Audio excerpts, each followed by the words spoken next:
Piala Dunia Qatar juga mencatatkan diri sebagai Piala Dunia persiapannya paling mahal, ya Coach ya. Iya. Saya dengar $200 billion. Fansnya contoh Belanda nanti ketemu Senegal. Jangan kaget Belanda akan rangkulan dengan fans-fans Senegal di luar stadion. Karena tujuan mereka adalah pesta olahraga, bukan hanya menang kalah. Nah itu mungkin kardus di sini ya. Kecuali kalau udah jadi member ya, nggak jadi kardus lagi. Jadi super domba itu. Jadi domba. Jadi kalau domba itu gitu, ini domba yang bayarin domba premium nih. Domba premium. Kalau gua harus sebut nama pemain top di Belanda, mungkin dua doang, Van Dijk sama De Jong. Yang lain ya biasa aja, mungkin ya levelnya bagus, tapi dibilang top enggak. Kita jangan lupa bahwa Senegal ini sudah biasa bermain di kompetisi ya. Di cuaca di cuaca yang sepanas itu. Sementara di Eropa dari September menjelang ke November itu udah mulai mendingin terus kan. Oke.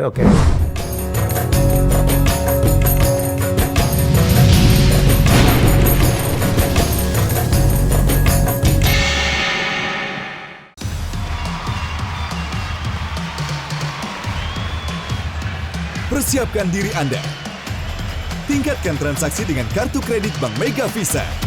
Menangkan kesempatan menonton langsung FIFA World Cup Qatar 2022 courtesy of Visa untuk 4 pemenang.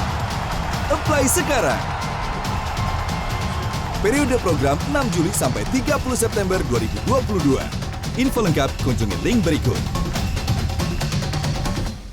Baik, kita jumpa lagi dengan dua bapak-bapak. Kita harus menerima umur lah ya kan. Nggak ada masalah lah. Yang penting sub hampir 7.000 Enggak, gue nggak punya anak jadi gue bukan bapak. Opa. Gue masih bad boy. Masih bad boy. Tapi kurang rebel loh. Kurang ya. Oke, ini episode khusus ya. Spesial Road to Qatar ya. Dan kami bekerja sama dengan Bank Mega. Ini keren banget karena kita sebentar lagi akan menuju Piala Dunia di Qatar. Piala Dunia kata orang this is one of a time, one in a lifetime kali ya, untuk pertama kali. One of a kind lah. One of a kind lah. Ya, memang karena kita tahu semua bahwa Piala Dunia biasanya di Juni-Juli ya. Juni-Juli ya. Ini dan sekarang di Desember dengan November-Desember dengan alasan apapun. Tapi gue lihat ada serunya. Kenapa? Apa? Biasanya mereka itu musim selesai, terus ke Piala Dunia langsung kan. Paling seminggu 2 minggu kan. Sekarang banyak pemain itu harus membuktikan di paruh musim agar masuk ke timnas. Nah, salah satu contoh itu AS Roma, di mana mereka ambil Wijnaldum dengan Dybala. Karena kedua pemain ini di klub sebelumnya PSG sama Juve bukan reguler. Nah, akhirnya Dybala nggak mau memperpanjang, dia itu benar cari klub di mana dia tiap minggu bisa bermain supaya dipilih oleh coach timnas. Dan begitu juga Wijnaldum. Wijnaldum itu waktu Nation League tidak diseleksi sama Van Gaal karena lu jarang main. Sekarang akhirnya dia pilih, ya udah, gue udah bicara sama Mourinho, nampaknya Mourinho bisa menjanjikan dia bisa reguler bermain, maka dari itu dia pindah. Jadi Mourinho ini banyak dapat rezeki ya. Dybala masuk. Nggak, ini Wijnaldum masuk. Belum. Wijnaldum ini belum kena PHP. Karena Mourinho janji surga. Lu tuh benci banget Mourinho, ada apa sih? Karena Mourinho terjanji surga, dia nggak dimainin dari awal, nggak kepilih timnas. Nah, baru tahu Mourinho lo seperti apa. Oke, kita kembali ke Qatar. Ini jadi Piala Dunia untuk pertama kali. Biasanya Piala Dunia tuh mainnya di winter, sekarang mainnya biasa di summer, sekarang winter. Ya. Biasanya di summer, sekarang di winter. Tapi winternya Qatar masih panas, 30 derajat. Masih acceptable lah. Kalau summer di sana kan 55. Karena memang ada alasan ya. Dulu waktu Qatar menang, orang nggak pernah duga, wow, kalau dimainkan Juni-Juli itu cuacanya kayak apa. Mati itu pemain-pemain dari negara bermusim. Dan fans-fansnya juga ya. Ya, betul sekali. Dan akhirnya digeser. Ya, it's seperti yang Anda tadi katakan, is one of a kind. Dan ini sebagai pengalaman baru juga, di mana paruh musim mulai sekarang sampai November itu para pemain berlomba-lomba agar terseleksi ke timnas. Jadi gue lihat positifnya di situ. Ya, jadi ini mencetak sejarah juga ya. Barangkali mereka bilang, lu dulu pemain-pemain zaman dulu tuh boleh lo hebat, Roy Keane lo boleh hebat, tapi lo nggak pernah merasakan Piala Dunia di bulan November. Di bulan November Desember. Dan pulang di tengah musim. Pulang tanggal 18 langsung Christmas. Terus tanggal 26 langsung main lagi. Oh, itu Liga Inggris. Yang di Liga Inggris. Udah Oke. good luck aja loh yang di Dan Liga Inggris. Piala Dunia Qatar juga mencatatkan diri sebagai Piala Dunia persiapannya paling mahal. Ya, Coach ya. Iya. Saya dengar $200 billion. Kalau soal itu gue nggak kaget, gue nggak heran. Kita lihat tetangganya lah, Dubai, kita lihat Abu Dhabi. When they want to create something, Uni Emirat mereka Arab, ya. itu habis-habisan, Habis-habisan. bener-bener jor-joran. Ya. Apalagi Qatar, kita tahu ya contoh paling bagus yang kita semua tahu adalah PSG lah. Betapa jor-jorannya PSG seolah-olah duit itu nggak ada artinya. Dan sekarang ini kan juga mengangkat image dari regio Timur Tengah yang belum pernah dilakukan. Betul. Tahun 2010 di Afrika Selatan mengangkat image dari Afrika bahwa di sana bisa dimainkan dan there is lot of stake dalam turnamen ini, bukan hanya sepak bola, tapi juga dari sisi budaya, memperkenalkan budaya dan makin mempopulerkan juga sepak bola ya, sepak bola juga dan it's good lah. Jadi banyak hal yang positif. Bayangkan teman-teman, Qatar itu mengeluarkan budget $200 billion atau million dollar, itu 3.000 triliun tuh Coach. Itu lebih besar daripada APBN kita. Mereka bangun 8 stadion baru, semuanya ber-AC, infrastruktur, hotel-hotel, jalan. Dan bahkan gue nggak tahu bener atau enggak ya, cuman itu tiap city itu ada AC-nya sendiri.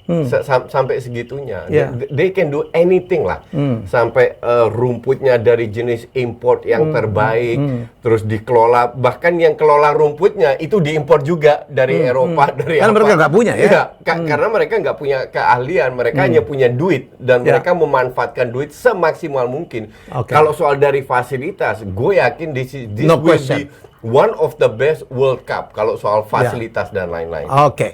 Dan konon nih, walaupun belum terbukti, akan dikunjungi oleh demikian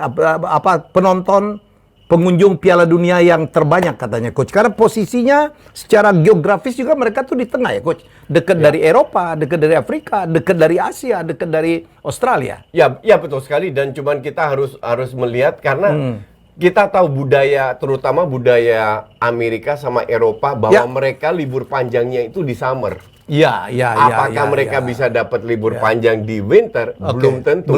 Nggak semua perusahaan bisa memberikan itu. Kebiasaan tapi untuk perusahaan besar atau untuk negara besar yang sepak bolanya besar, biasanya perusahaan itu lebih fleksibel lah. Jadi kita harap lah bahwa akan menjadi sebuah pesta yang meriah buat kita semua. Dan seperti yang saya bilang ya, untuk pertama kali mereka membangun 8 stadion, semuanya dilengkapi dengan AC. Gila. Stadion tertutup aja itu udah jarang banget ya. Stadion biasanya di atasnya langit terbuka. Ini pakai AC artinya akan tertutup ya Coach, dan mahal banget ya. Ya betul sekali, dan cuman semua tergantung cuaca ya Kak. Karena Amsterdam Arena itu juga tertutup. Tapi tidak selalu ditutup. Cuman at least they have option. Kalau seandainya ada badai atau apa, minimal mereka bisa menutup. Tapi kalau soal itu sih gue sih nggak khawatir. Gue nggak khawatir bahwa pemerintah Qatar memperhatikan supporter, fans, seperti yang Anda tadi katakan. Ini penting sekali untuk image-nya Qatar dan Timur Tengah juga. Jadi mereka akan melakukan segalanya, keamanan, kenyamanan, SOP masuk ke stadion untuk para fansnya, di mana mereka bisa minum alkohol. Kan di jalanan nggak boleh, tapi di dalam boleh. Pasti ada disiapkan juga tempat-tempat itu. Kalau itu sih gue yakin negara di Timur Tengah, apalagi Qatar, pasti mereka sudah memikirkan hal-hal seperti itu, karena yang datang kan puluhan budaya yang berbeda, dengan ratusan mungkin yang berbeda, itu semua harus dipertimbangkan oleh mereka. Dan ini juga tidak pelak akan merupakan melting pot ya, atau meeting point dari budaya Barat, budaya Timur. Ini juga akan menarik ya Coach. Ya, yang gue harapkan bukan hanya dari fansnya, tapi juga dari penduduk Qatar yang lokal itu menonton juga. Jadi kita tahulah, pengalaman gue, kalau gue ke event internasional dulu waktu gue masih ngelatih, pada saat tuan rumah main full. pada saat tuan rumah nggak main, sepi. Nah ini gua harap tidak terjadi. Jadi walaupun let's say kalau Paraguay ketemu tim Ekuador atau Serbia atau apalah, gua harap juga tetap penuh walaupun tidak didukung oleh fans banyak dari kedua negara tersebut. Gua harap tetap penuh dari fans lain atau bahkan kalau bisa dari penduduk lokal. Ya, tapi kita tahu bangsa Arab tuh pencinta bola ya. Oh iya. Sama kayak Indonesia, mereka pencinta bola. Dan sekarang mereka lebih terbuka ya, dalam arti wanita dan apa itu boleh masuk semua. Jadi nggak ada halangan, nggak dipersulit atau apa harus pakai ini pakai itu nggak. Itu apalagi negara seperti Qatar tuh lebih terbuka. Lebih terbuka. Ya ini bukan kayak Iran yang sempat melarang perempuan. Dulu Saudi juga sekarang udah terbuka. Sekarang udah terbuka aja. Jadi tapi sekali. Qatar kita tahu ya, sangat dengan mereka membangun Doha itu sangat modern ya. Dan diharapkan juga ini mereka juga sudah mempersiapkan hospitality, memanjakan para pengunjung, para penggila-penggila Piala Dunia yang akan hadir ya, Coach. Ya betul sekali. Gua harap sih, gue juga akan ke sana. Tapi intinya ini akan menjadi experience tersendiri ya. Satu mainnya di winter, kedua di Timur Tengah, stadion ber-AC, dan makanannya berbeda, budaya berbeda, tidak seperti waktu di Rusia atau di negara lain. Jadi untuk para fans ini adalah experience sendiri, untuk mengikuti mengalami Piala Dunia seperti ini. Karena 2026 kan di Amerika, Amerika, Meksiko, Kanada sudah pernah di situ dan budaya sana kan sama kayak Eropa. Mayoritas Piala Dunia kan di negara-negara seperti itu. Yang beda mungkin kayak Afrika Selatan. Sekarang di Qatar. Jepang Korea. Tapi kan nggak banyak. Nah inilah pengalaman yang gua harap diikutin oleh juga penonton dari Indonesia. Bisa mengalami experience. Karena kalau kita ke event seperti ini, yang kita lihat itu bukan pertandingannya. Suasana. Oh iya. Kalau nggak dapet tiket pun nggak masalah. Di luar pasti ada layar. Bertemu dengan warga sepak bola dunia. Betul. Dan gue yakin security-nya itu sangat ketat. Jadi nggak usah takut yang aneh-aneh terjadi. Nah ini pengalaman ini yang memang nggak gampang atau tidak sering ditemui. Saya belum pernah ke Piala Dunia, tapi saya pernah ke Olimpiade yang disebut dengan Olympic Spirit. Kita bertemu dengan orang-orang yang luar biasa, Coach. Sifatnya positif. Bersapa, saling menukar pin dari itu menarik banget. Dan di Qatar pun akan terjadi seperti itu, di mana kalau fansnya contoh Belanda nanti ketemu Senegal. Jangan kaget, Belanda akan rangkulan dengan fans-fans Senegal di luar stadion. Karena tujuan mereka adalah pesta olahraga, bukan hanya menang kalah. Nah itu mungkin kardus di sini ya.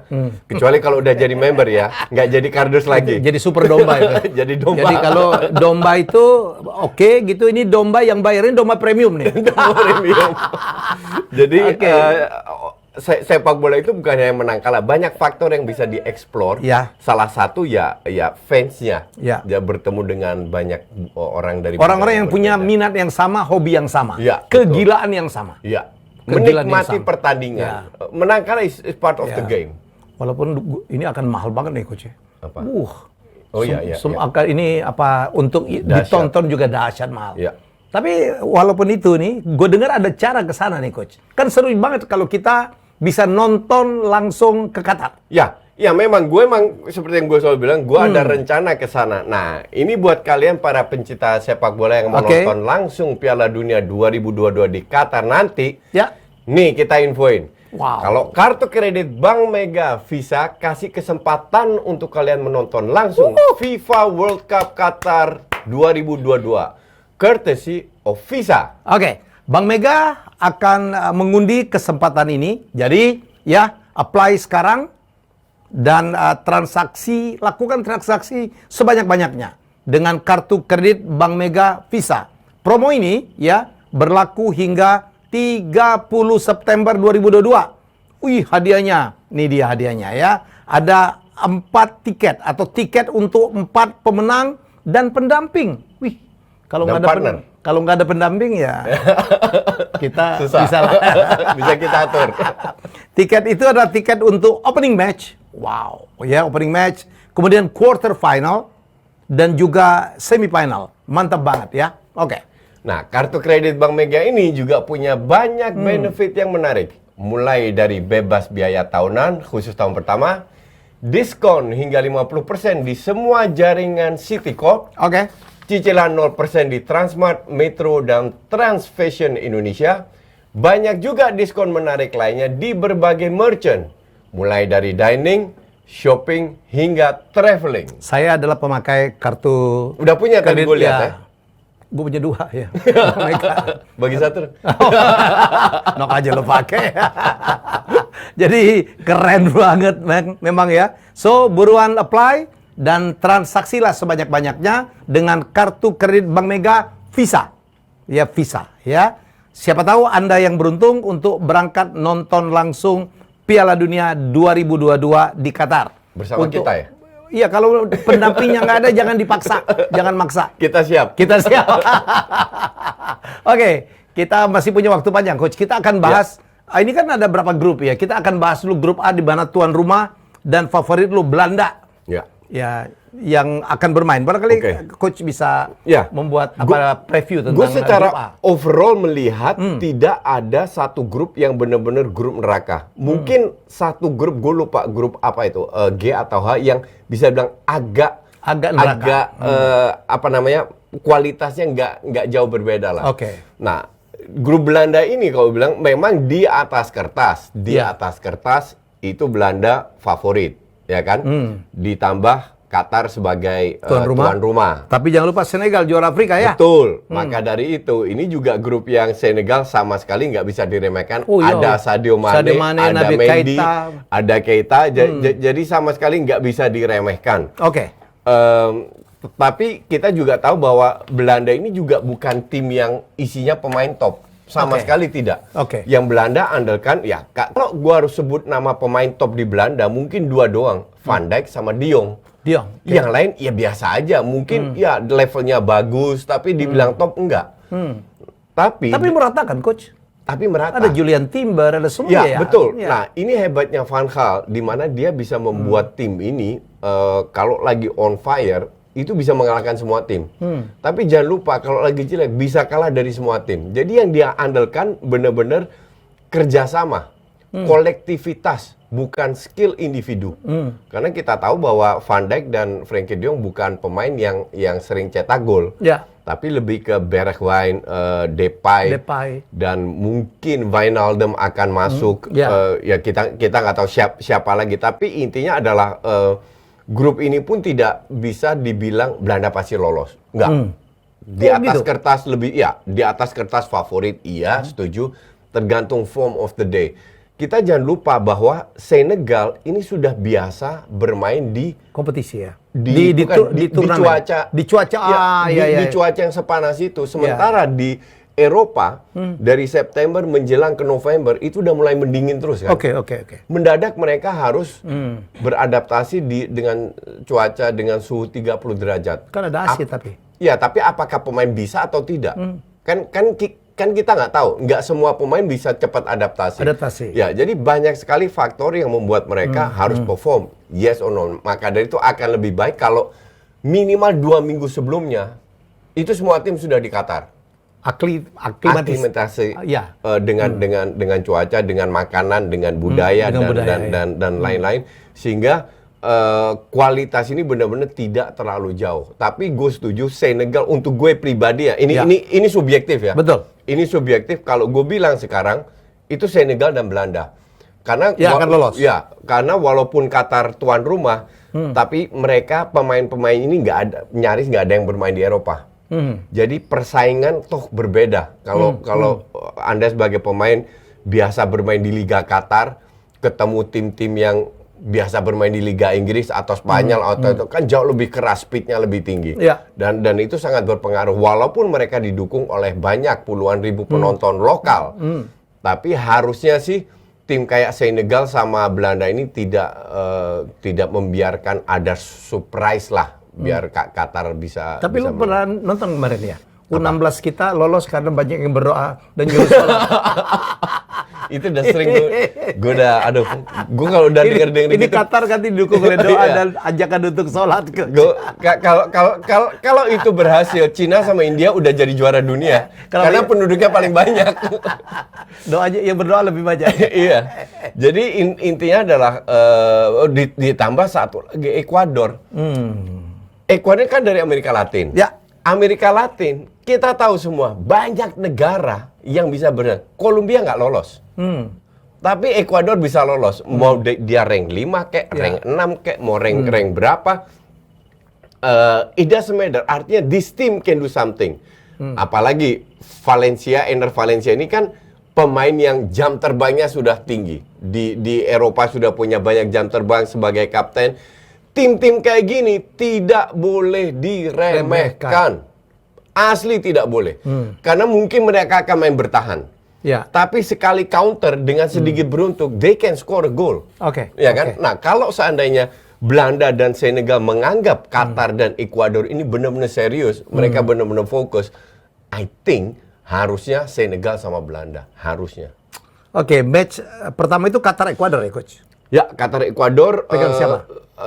Kemungkinan besar kan dipercepat ya. Dipercepat. Ke tanggal Walaupun 20, belum confirm ya. Belum confirm. Ya. Tanggal 20 November hanya satu match. Oke. Hanya match itu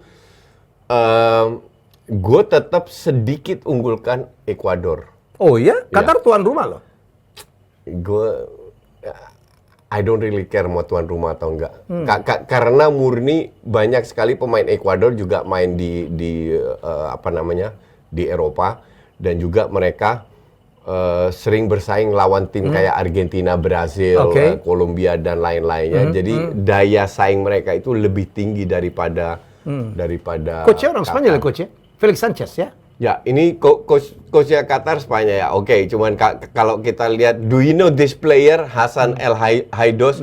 No, nggak ada yang tahu. Fair aja, ya kan? Karena dia juga mainnya di lokal. Dia bisa cetak banyak gol atau assist. Still, kualitas sepak bola Timur Tengah, pemain kayak Safi yang udah 35 aja masih bisa main di situ. Contoh aja. Jadi untuk gue sih Qatar is nice untuk dimainkan di sana, nggak ada masalah. Cuman kalau dibilang tim sepak bolanya, I don't think mereka akan memberikan kejutan. Bagaimana Senegal Belanda? Nah, ini yang agak sulit kembali lagi ke form of the day. Walaupun terakhir gue nonton Senegal di Piala Afrika, I'm not so impressed. Gue tidak impressed as a team. Memang individunya, terutama Mendy sama Mane itu bermain luar biasa. Tapi as a team, I'm not so impressed. Terutama tapi mereka bisa mengalahkan Mesir, Coach, betul dalam betul, Piala Afrika dong ya? Betul. Cuman Mesir pun gue nggak impress juga. Cuman Mohamed Salah. Karena kalau kita lihat akurasi passing di Liga Inggris itu, kalau timnya main normal, nggak bagus ya, normal, itu 85%. Kalau kita lihat di Piala Afrika itu banyak sekali 75-80%. Jadi banyak sekali melakukan salah passing dan lain. Nah, ketemu tim-tim kayak Belanda yang sudah biasa bermain atau reaktif, transisi bagus dan lain-lain. Di atas kertas Belanda sedikit unggul, tapi kembali lagi seperti yang gue bilang, timnas Belanda ini bukan timnas kayak 2010. Di mana ada Robben, ada Sneijder, ada semua pemain bintang yang hebat-hebat. Sekarang nggak ada bintang. Mereka tetap bisa menjadi kuda hitam, mengejutkan. Tapi kembali lagi, semua pemain harus low profile, singkirkan egonya. Yang penting di grup pertama, di match pertama itu harus menang. Karena kalau seandainya mereka nggak menang, nggak masalah juga, tetap bisa lolos. Tapi akan lebih sulit, tekanan akan lebih besar. Tapi peringkat FIFA kalau nggak salah Belanda top 10 ya? Iya, top 10. Top 10. Sementara Senegal agak di bawah. Ya, tapi itu kan cuma peringkat FIFA, itu data. Kalau seandainya dapat banyak peluang nggak cetak gol, ya nggak bisa menang juga. Jadi nggak bisa. Cuman kembali lagi ke mentalnya, bagaimana Louis van Gaal bisa memotivasi para pemain Belanda sehingga mereka dari detik awal sudah bisa ngegas. Nah, kalau itu bisa dilakukan, I think they make dan drawingnya kebetulan nggak ketemu tim-tim yang berat-berat di next stage-nya. I think they make a good chance. Baik, yang juga harus diperhatikan di Piala Dunia di Qatar adalah kita akan melihat berapa stadion ya yang dibangun dengan desain luar biasa. Itu semua stadion baru. Semua mereka ambil the best arsitek, the best kontraktor, materialnya yang itu terbaik. Import semua terbaik, sampai flooringnya, sampai rumputnya, sampai apa, the best of the best. Yang harus dilihat itu ada namanya Stadion 974, ya, yang berada di kota Ras Abu Abud. Ini terbuat dari 974 kontainer, coach. Ya, 974 itu merupakan kode panggilan internasional Qatar. Kalau kita plus 62 lah ya. Jadi bayangkan 974 kontainer disusun ya dan menjadi stadion. Jadi ini akan menarik. Itu kapasitasnya 40.000. Kemudian ada Stadion Al Janub 40.000 juga, ada di kota Al Wakra. Kemudian Stadion Al Tumama 40.000 capacity juga di kota Al Tumama. Kemudian ada Stadion Internasional Khalifa 40.000 juga capacity, ada di Doha. Ya, kemudian Stadion Ahmed bin Ali 44.740 ada di Al Rayyan. Ya, kota besar juga di Qatar. Kemudian Stadion Education City 45.000 something di Al Rayyan juga, dan Stadion Al Bait 60.000 tempat duduk besar nih ya. Ada juga di Al Rayyan, ada di Al Khor, dan inilah stadion mereka untuk tempat final, yaitu Stadion Lusail Iconic ya, 80.000 penonton. Ini merupakan tempat final Piala Dunia 2022 dan kapasitinya adalah 80.000. Menarik juga ya. Ya, dan kalau kita lihat 40.000 capacity sebenarnya tidak besar ya. Tidak besar ya. Tapi kalau 40.000 harusnya full, dan itu atmosfernya lebih dapat kalau stadionnya full. Cuman ini kan dibikin ini karena opening ya, group stage. Betul. Group stage. Tapi ntar menjelang ke sana lebih akan banyak main di Doha. Jadi karena Doha juga lebih besar, fasilitasnya juga lebih banyak. Hotel mungkin lebih banyak. Hotel lebih banyak dan lain. But that's nice untuk melihat bahwa mereka bangun stadion di beberapa kota sehingga para fans dari negara lain itu juga bisa melihat kota lain selain Doha. Ya, nggak cuma Doha. Nggak cuma Doha. Tapi saya dengar katanya tiket hotel aja udah penuh semua. Hotel di Doha udah almost full. Sampai mereka mendatangkan kapal pesiar, kapal pesiar untuk nyandar nyandar untuk disewakan sebagai hotel. Karena hampir semua full. Dan saya dengar mahal banget ya. Banget. Arab. Banget. Makanya kalau mau mungkin masuk ke per 8 final atau per 4 final baru dapat sebagian hotel. Penonton udah pulang barangkali. Sebagian penonton udah pulang baru mungkin dapat hotel dengan harga yang lebih masuk akal. Ya, makanya Makanya kita nonton final. Enggak, semifinal tadi ya. Semifinal ya. Semifinal ya. gitu. Kalau saya berangkat saya mau bawa tenda aja. Di gurun pasir gitu, Coach. Semoga nggak diusir ya. Ya, exactly. Ya kalau diusir, kalau ditangkap.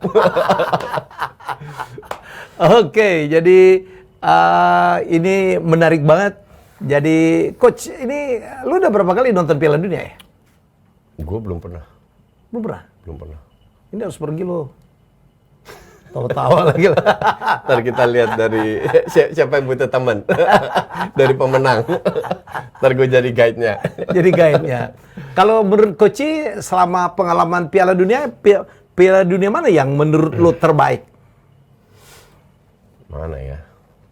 Ya kalau ini gue sangat subjektif ya. Waktu Belanda, karena kalau kita bicara Piala Dunia pasti yang gue incer Belanda kan. Belanda. 74, 78, 2010. Ya, 2010. Jadi Belanda tuh negara yang 3 kali nyaris juara. Ya. Cuman nyaris doang. 4. Ya. Sama yang cewek masuk final juga. Cewek yang dihitung lah. Ya, itu kan Belanda juga. Jadi 4 kalau sama yang cewek. Tapi ini sebuah prestasi kan, penduduk 17 juta bisa 3 kali yang cowok masuk final itu kan luar biasa. Jangan nyindir Indonesia lo. Enggak, gue nggak nyindir, I tell the truth, fakta ini. Dasar komponi. Fakta dan data. Ngerin tuh. Kan sekarang lagi happy, U16 kan masuk final, Coach. Aduh, U16. Ya bagus bagus sih, untuk anak-anak itu bagus betul. Bagus banget lah, kasih semangat lah. mereka nggak perlu gue kasih semangat udah semangat mereka di bawah Bima Sakti dan Coach Bima itu punya cara sendiri yang luar biasa untuk menyemangati pemainnya. Jadi gue percaya kepada Coach Bima. Minimal hiburan lah ya. Ya. Hiburan lah, bisa ngalahkan Vietnam ya. Bisa lah. Bisa kalau ASEAN mah kita bisa. Nggak perlu yang kita takutin. Begitu masuk senior, nah ini yang menjadi pertanyaan besar. Coach, kalau bagi gue Piala Dunia terbaik itu pada tahun 76 ya. Masih ada eranya 76 Mario. nggak ada. 74 ya. Masih eranya Mario Kempes. Iya. Ya, kemudian ada tuh keren-keren banget tuh. Teofilo Kubias. 78 itu sayang Johan Cruyff nggak ikut. Kalau Johan Cruyff itu bisa karena Belanda masuk final lagi kan. Ya. Ada Rensenbrink itu ya. Johnny Rep. Ya. Ruud Krol. Piet Schrijvers. Banyak sekali lah. Van de Kerkhoff nggak di situ ya? Van de Kerkhoff udah masuk. Iya. Udah 78 brothers Van de Kerkhoff kembar itu udah masuk. Ernie Brand. Ya, Wim Surbier. Ya, Ernie Brand betul. Wim Jansen. Ketahuan tua-tua. Gue cuma ngetes, ini tes usia saudara. Sementara saya Argentina, Leopold Lukai, Daniel Bertoni, Passarella. Itu sampai Mario Kempes. Perpanjang waktu ya. Ya. Sampai si Johnny Rep syuting kena tiang ya. Itu menurut saya itu salah satu final Piala Dunia terbaik. Iya. Yang membosankan untuk gue tahu kawan. Apa? 4 years ago. Pada saat Prancis lawan Kroasia itu finalnya nggak banget itu. Dan orang nggak nyangka Kroasia bisa masuk ya. Iya. Dan sudah kelihatan Prancis akan menang karena dari sisi kualitas. Kalau Kroasia itu butuh form of the day ya. Dan mereka tidak mendapatkan form of the day. Tapi dari sisi kualitas jauh Prancis lebih bagus. Tapi tumbangnya Jerman, tumbangnya Brazil. Ya, sesuatu yang Portugal yang tidak diduga orang. Dan Italia ke laut aja ya. Jadi ini untuk kedua kalinya Italia dua kali mereka tidak masuk Piala Dunia. Ya. Soalnya kapan Indonesia masuk ya? Dulu Nurdin Halid bilang, wah saya jamin nanti masuk Piala Dunia. Ya caranya apa? Jadi tuan rumah. Pinter juga Bapak itu ya. Persoalannya menjadi tuan rumah nggak gampang juga ya.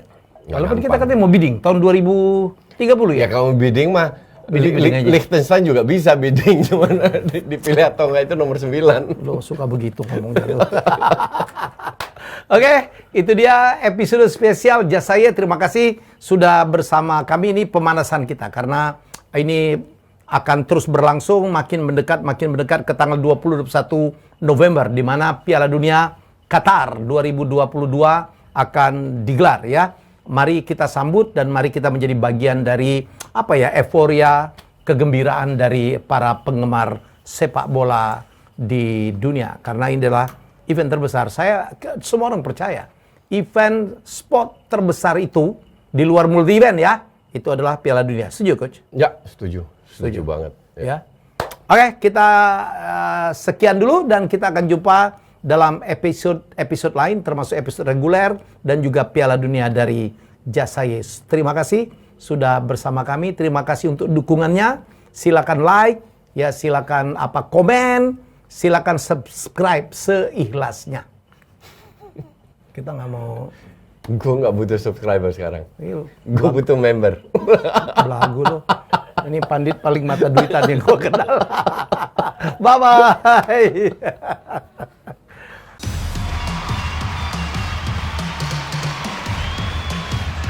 Persiapkan diri Anda. Tingkatkan transaksi dengan kartu kredit Bank Mega Visa. Menangkan kesempatan menonton langsung FIFA World Cup Qatar 2022 courtesy of Visa untuk 4 pemenang. Apply sekarang. Periode program 6 Juli sampai 30 September 2022. Info lengkap kunjungi link berikut.